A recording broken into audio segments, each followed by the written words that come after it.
Sebenarnya banyak ilmu Al-Quran yang saya pelajari daripada kes ini. Macam contoh kan, saya kena kecam kan. Saya kena kecam, saya kena fitnah. Sebenarnya itu yang semakin membuatkan saya belek-belek Al-Quran. Sebab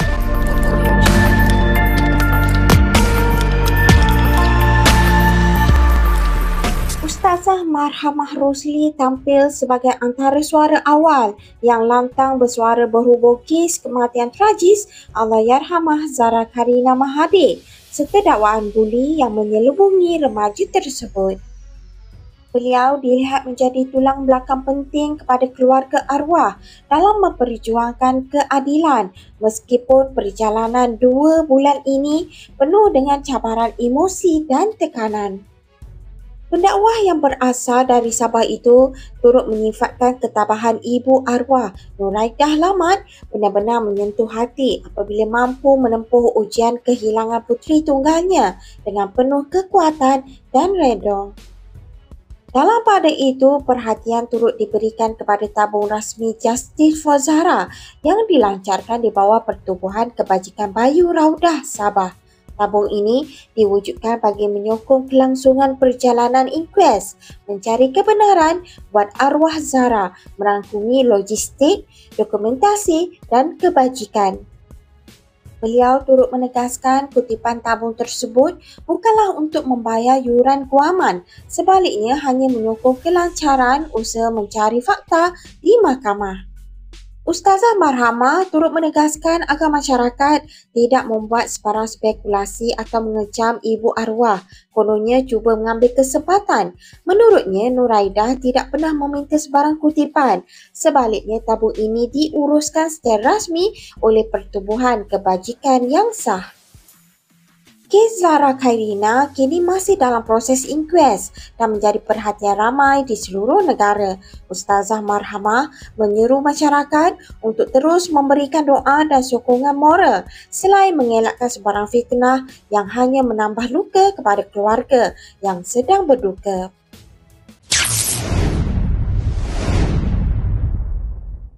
dalam apapun situasilah, dalam hal-hal berkaitan Gaza, dalam hal-hal berkaitan adik Zara, macam mana sekalipun kita jangan judge orang. Contohlah, saya bagi contoh kan, kita tidak masalah untuk berkongsi. Itu kita punya, Allah bagi pinjamkan kemampuan dan keupayaan untuk kita berkongsi, ya. Tapi jangan kita blame orang lain yang tidak berkongsi. Saya bagi contoh ya. Contoh dalam kes Zara, okay? Ramai orang-orang yang mengata saya lah, fitnah saya, buat cerita macam-macam. Contoh, ramai sebenarnya yang tidak suka saya. Tapi satu saya cakap sejak dulu lagi, saya tidak kisah orang tidak suka saya. Yang saya sangat kisah kalau Allah tidak suka saya. Sebab orang lain ni, dia punya pandangan boleh jadi berbeza dengan saya. Apa yang mereka nampak ialah apa yang saya tidak nampak. Apa yang saya nampak ialah apa yang mereka tidak nampak. Betul kan?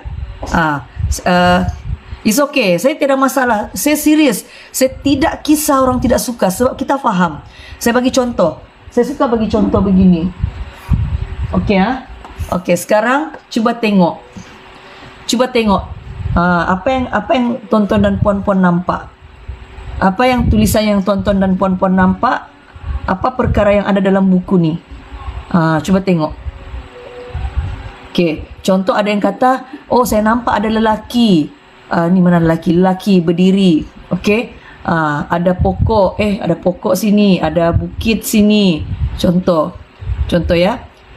Okey, ini ada macam padang pasir, ada bangunan-bangunan. Okey. Cuma saya tidak nampak sebab saya tengok di belakang. Kalau saya pandangan dari belakang, tiada pun gambar lelaki, tiada pun pokok-pokok.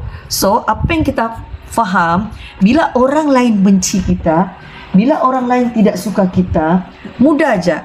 Mereka tidak nampak apa yang kita nampak. Sebab itu mereka tidak bersetuju dengan kita. Ya, dan kita faham tidak semua orang belajar atau faham tentang perbezaan pendapat dengan cara yang hikmah. Tidak semua orang ada ilmu ini, ya. Tidak semua orang sampai ilmu ini. Macam kita jugalah. kita mungkin ada beberapa ilmu, tapi ada beberapa ilmu yang kita tidak tahu. So bila kita baru faham benda ni, okey.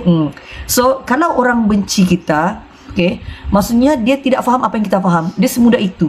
So kalau saya tidak perlulah kita terlalu ambil di hati lah. Ya, we agree to disagree. Kalau dia ustaz-ustazah sekalipun, tidak semestinya ustaz-ustazah ada ilmu ini, begitu. Macam kami, waktu kami menguruskan kes Zara ni, bila ramai yang buat fitnah bukan-bukan, sebenarnya sangat memberi impak yang negatif kepada kami. Ya, cuma kalau kita terlalu fokus kepada negativity, kepada masalah, kita tidak akan dapat maju. Kita tidak akan dapat maju. Ya, antara contoh kami hari itu diberi tanggungjawab oleh Ibu Zara untuk buka tabung rasmi Justice for Zara, dan kita juga ada berbincang dengan pihak peguam Ibu Zara. Okey, kita juga alhamdulillah sudah dapat kita panggil permit daripada Jabatan Ketua Menteri. Okey, untuk makluman semua, sekiranya kita ingin buka apa-apa tabung awam, tabung kutipan dana awam, kita perlu dapatkan, ini pun actually kami belajar juga nih, dan alhamdulillah saya sangat syukur sebab banyak ilmu yang kita pelajari bila kita menguruskan kes Zara Khairina ni. Ya, so kalaulah ada sahabat-sahabat yang berhajat membuka kutipan dana awam untuk apa sahaja, kena dapatkan permit daripada Jabatan Ketua Menteri, JKM. Itulah Jabatan Ketua Menteri. Lepas tu bila sudah ada permit, okey, kita kena apply dengan balai polis terdekat. Macam kami ni balai polis Putatan lah. Okey, sebab pejabat kami di Putatan. Okey, so kita berlapang dada dengan apa juga ujian, apapun cakap-cakap orang. Mungkin once in a while kita rasa macam sedih, normal lah, sedih tu normal. Sedih, ada orang tanya, Ustazah pernah menangis kah urus kes ni? Pernah, saya ini manusia, saya ini bukan robot, tidak perasaan. Cuma kita tidak memilih untuk membalas. Bila kita membalas kejahatan, okey, sama juga kita macam orang tu lah. So bila kita tidak suka sikap orang tersebut yang menyerang, janganlah pula kita buat sikap yang sama. Cabaran lain sebenarnya kan, macam contoh bila kami buka tabung, walaupun kita, untuk makluman semua, Pertubuhan Kebajikan Bayu Raudah Sabah ini kami bukan baru. Kami sudah beroperasi lama sudah kami beroperasi dari tahun 2020. Kira lama lah tu, 2020 masuk tahun ketiga lah sudah tahun ni, 23, 24, 25. Betul lah, 3 tahun sudah tahun ni. Dan kami sudah submit kami punya audit account 2 tahun berturut-turut tanpa gagal, dan received by ROS. ROS ini bahagian ni lah, ROS apa ya ROS, aku lupa pula. Pendaftaran Pertubuhan punya ni, Jabatan Pendaftaran Pertubuhan Malaysia. Cuma tabung tu kami stop dulu sebab kita mau pastikan semua yang masuk hari tu, okey, semua yang dana yang masuk hari tu kita mau key in dulu dalam sistem. Sebab kita ada ambil satu sistem khas supaya mudah kita key in keluar masuk duit. So saya bagi masa untuk tim, untuk tim supaya mereka key in dulu, okey, data-data wang masuk, okey, supaya mudah kita submit audit kita kepada Jabatan Ketua Menteri, kepada polis, dan kepada okey sayang, kepada apa tu tadi, Jabatan Pendaftaran Pertubuhan. Jangan risau. Kami di apa namanya ni? Kami sentiasa update dengan ROS. Cuma yang kita agak terkilan bila ada pihak-pihak yang saya tidak tahu apa masalahnya tidak bersetuju dengan tabung tersebut, tapi mereka kata mereka menyokong Justice for Zara. Mereka kata mereka menyokong Justice for Zara. Cuma mereka tidak berhenti-henti menyerang kami bila kami buka tabung ni. Sedangkan tabung ini dengan izin Ibu Zara. Okey, bahkan kami mengikut lunas-lunas undang-undang. Okey, kita ada surat. Tidak ada surat yang membuktikan. Jabatan Pendaftaran Pertubuhan Malaysia mengatakan bahawa kami punya rekod bagus, ya. Kita punya rekod bagus, okey. Bukannya isu kami mau ambil pot sangatlah dengan fitnah-fitnah ini, cuma bila pihak-pihak ini menyebarkan fitnah, dia sangat memberi impak kepada apa yang kami sudah usahakan lama. Sangat memberi impak, sangat. Okey. Lagi-lagi bila ramai pihak yang tidak mau bertabayun. Okey. Saya bagi contoh. Kami ada sekolah asnaf. Kami uruskan anak-anak asnaf. Okey, sebelum ni ada 400 pelajar. Ya, sekarang tinggal dalam 300 lah lebih kurang. Ya, mereka ini harian lah, sekolah harian. Mereka ni anak-anak yang tercicir, tidak pernah tidak pernah bersekolah. So kami punya sekolah ni sudah lama. Ikutkan dalam rekod, kami sudah usahakan sekolah ni sejak 2020. Okey, tapi kita start dari 2020 tu kita tampung kos sekolah itu menggunakan waktu tu saya buat bisnes kecil-kecil. So kita tampung. Tapi bila sudah pelajar semakin ramai, itu yang kita buat NGO supaya pengurusan kewangan lebih tersusun. Okey.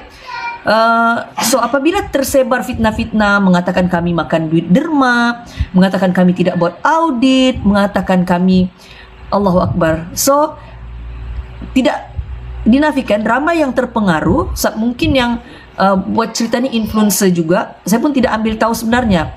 Saya cuma tahu daripada laporan-laporan tim lah, laporan-laporan tim, kawan-kawan yang bercerita. Okey. So akhirnya yang berinfak kepada sekolah kami juga semakin berkurang. Okey, yang berinfak kepada sekolah kami juga berkurangan sebab mereka termakan cerita yang kononnya kami ni makan duit derma. Padahal kalau tengok dalam muka buku kami, setiap hari kami update aktiviti anak-anak asnaf. Boleh tengok di muka buku Bayu Raudah, Pusat Pendidikan Bayu Raudah. Okey. So ini adalah satu yang sangat tidak patut lah, ya, sangat tidak patut. Sampai ada juga yang terpengaruh kata saya, ada yang kata mereka ni alumni Bayu Raudah, alumni Sol to Sol. Dia kata Ustazah Marhamah ni kalau minta infak tidak pernah audit. Sejak bila kami tidak pernah audit? Kami audit. Okey, kami audit dengan badan-badan berautoriti. Kita audit dengan badan-badan berautoriti. Kami kami buka tabung kutipan dana khairat juga dengan permit daripada Jahins. Okey. Cuma untuk yang baru-baru ni kita masih tunggu renewal lah, pembaharuan permit. Nama muka buku boleh search Bayu Raudah. Itu satu. Yang kedua, disebabkan fitnah-fitnah ini, ya, itulah kadang saya heran kenapa mereka sokong Justice for Zara tetapi mereka tidak menyokong usaha-usaha untuk membantu para peguam dalam urusan inquest. Macam saya, pasukan peguam, Ibu Zara sendiri, kami sangat positif dengan inquest. Cuma Ibu Zara kita faham lah, normal lah dia sedih kalau dengar cerita yang begitu, yang begini, normal lah. Anak dia tu. Kita yang bukan anak kita pun kita sedih. Cuma kami mengambil langkah profesional untuk kami apa saja yang berlaku dalam inquest jangan kita komplain. Terima kasih Puan Zanarith, Masya Allah. Okey, so antara perkara yang agak kita terkilan juga tentang program-program yang kami sudah susun lama. Contoh, kami sudah susun lama program Festival Soul to Soul. Untuk makluman sahabat-sahabat semua, Festival Soul to Soul ini dia international level. Cuma yang kita terkilan apabila timbul naratif ataupun fitnah-fitnah terhadap kami, ramai yang bersuara kata ingin memboikot festival kami. Masya Allah. So ini satu tindakan yang sangat tidak patut. Tahun lepas, tahun lepas kami dapat dana daripada kerajaan negeri Sabah, daripada GLC ada 5 atau 6 GLC, saya lupa. Dan kami dapat jayakan, kami dapat jayakan Festival Soul to Soul 2.0. Cuma untuk kali ini saya tidak tahu kenapa, terima kasih Kak Ibu, ramai yang anti dengan saya hanya kerana saya terlibat dengan Justice for Zara, sehingga mereka tidak mau bantu pun Festival Soul to Soul. Actually benda ni memang sedih lah, sebab Festival Soul to Soul ni kami bukan baru mau buat, kami sudah urus benda ni sejak bulan 5, bulan Mei, Jun. Bahkan asalnya Festival Soul to Soul tu sepatutnya kita buat sejak Mac. Cuma kami tidak dapat bantuan dana. Kemudian kami tangguh ke bulan 11 dengan harapan dapat bantuan dana. Bayangkan, kita ni macam saya bagi perumpamaan macam handphone. Kita macam handphone. Bila kita punya bateri itu kita gunakan untuk perkara yang tidak bermanfaat, dia hanya drain energi kita. Dia hanya drain kita punya bateri itu. Lagi-lagi keperluan kita sekarang ialah kita mau recharge iman kita. So membaca penulisan-penulisan yang tidak penting, membaca penulisan-penulisan yang menyakitkan hati, itu hanya akan drain kita punya iman. Jaga apa yang kita lihat, jaga apa yang kita baca, jaga apa yang kita dengar. Jaga. So saya faham ramai orang tidak puas hati bila saya tidak ambil tindakan. Saya tidak ambil tindakan bukan sebab saya bersetuju pun dengan pihak-pihak tu, cuma saya tidak mau drain, saya tidak mau buang masa saya layan bagi benda-benda yang bagi saya langsung tidak nilai.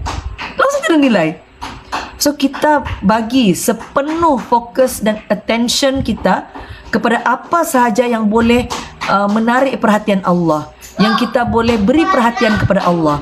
Kalaulah baca posting-posting jahat itu hanya membuatkan kita memaki hamun, kita bersangka buruk, kita benci dengan orang, ya, saya takut nanti Allah pun tidak redha dengan kita.